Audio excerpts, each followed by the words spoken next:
Chapter 2. Democrats and Republicans. The trip started at the beginning of the third week of June. After a walking, stumbling turnaround near the middle of Grand Central Station, I jumped into the streets, slow jogged over to Penn Station, and took a train to Westbury, Long Island, to the town of Abraham. Abraham Davis picked me up wearing his brand new pair of hiking boots.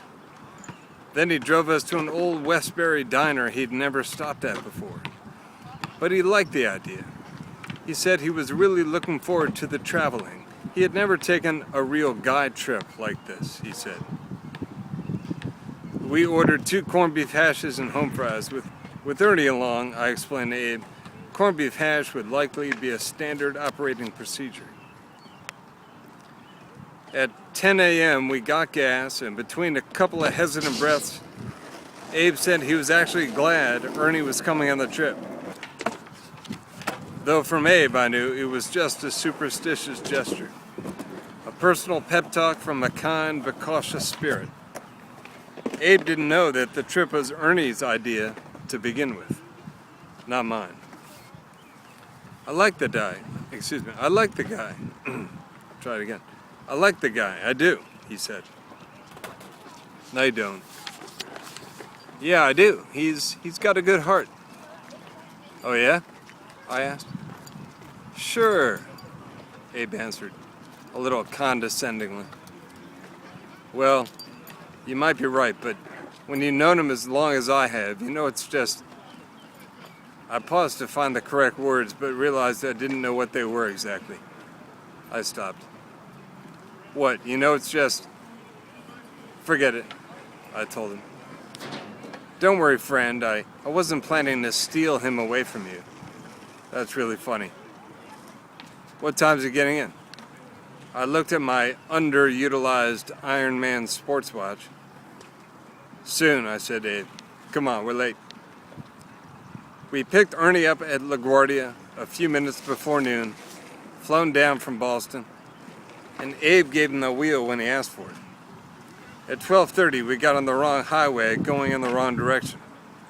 The coast of New Jersey had not been on the itinerary. Ernie drove all day.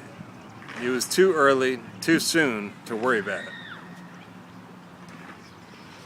Back in Boston, Ernie had worked for 3 years at a second-hand CD store specializing in rap and hard rock called Upside Your Head.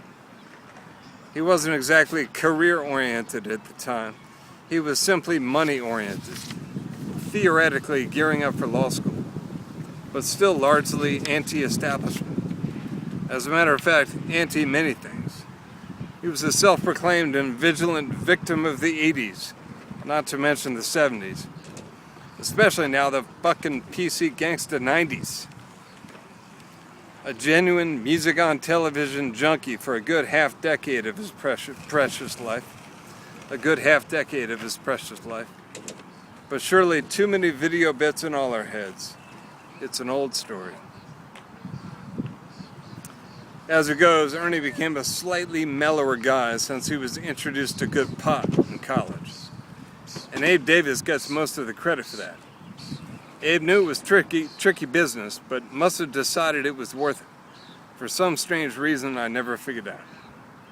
Maybe it was just an interesting experiment to Abe.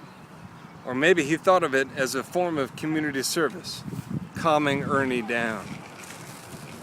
Abe was much more knowledgeable about all these things at a much earlier age.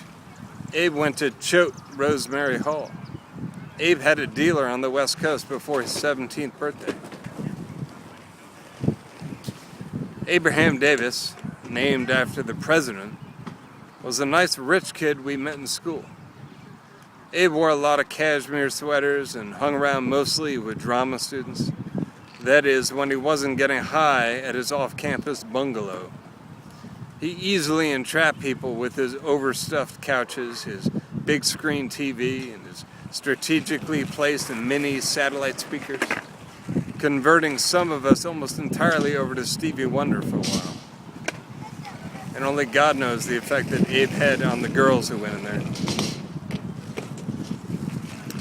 Abe was the wealthy guy who always had a cigarette for a troubled college artist. 3 packs a day for a while, less than half of which he smoked himself. Out of those he did smoke, he didn't smoke very much of them. Abe was like some distracted Don Juan, like a northeastern poster boy for some. Let me read that again. Abe was like some distracted Don Juan, like a northeastern poster boy for some intensely private personal life. The soft-skinned Marlboro man, scarless and lineless, and handsome beyond repair. Ernie decided early on that somebody probably told Abe he looked like a young Marlon Brando during his New Haven Schubert Theater days. If you're movie star good looking and brooding and keep a few turtleneck sweaters around, and then Ernie sees you, this is what you get. This is what you'll get. Ernie knew that Abe was never auditioning for anything and couldn't help asking him repeatedly whether the directors of Streetcar Named Desire had called him yet. Abe was always a little flustered by this. It seemed to kill him, as if his cover had been blown. He never had an answer, or he just didn't bother to give it, but probably the former. What's certain is only that Ernie, to this day, knows how to get himself ignored. Anyhow, long before Ernie picked up his marijuana habit and long before he started going anywhere in baggy jeans, he once made a telling comment about his music tastes, about his inner beast, really, that maybe said a bit more than he meant it to. He'd known Abe for only a week or so, and Abe hit him with one of those questions that you were bound to get as a freshman in college in the late 1980s. "Hey, so you guys like the Dead?" Abe asked, waiting intently for his all-encompassing answer. Let me say that again and take the accent out of that. "Hey, so you guys..." Try again. "Hey, so you guys like the Dead?" Abe asked, waiting intently for his all-encompassing answer. Ernie let go a big hard breath. "Well," he began, "it's like this. I like the music," he paused and sighed, "but I hate deadheads." And I was like, Jesus, of course he'd say something like that. A true postmodern paradox or non sequitur or something. Irony, maybe. And the problem is I'm not even sure I disagree. There was a certain sense to it, despite its unpleasant ramifications. 3 hours into the trip, we reached Lancaster, Pennsylvania. Ernie tailgated an Amish horse and buggy from way too close for about a mile, and double-clicked the high beams to get them to scoot over. Abe got offended by this and spoke from his spot on the hump in the center of the back seat. "Just tell me, Ernest Kane, are you going to be like this the entire trip?" "What?" "Oh, no, Ernie answered Abe. "You can probably count on me getting pretty rude and aggressive by the second or third week or so. Think you can handle it?" Abe didn't answer. Down in Gettysburg, a hot rod convention was just getting underway when we drove through. Shiny American chrome and painted flames filled the small motel parking lots.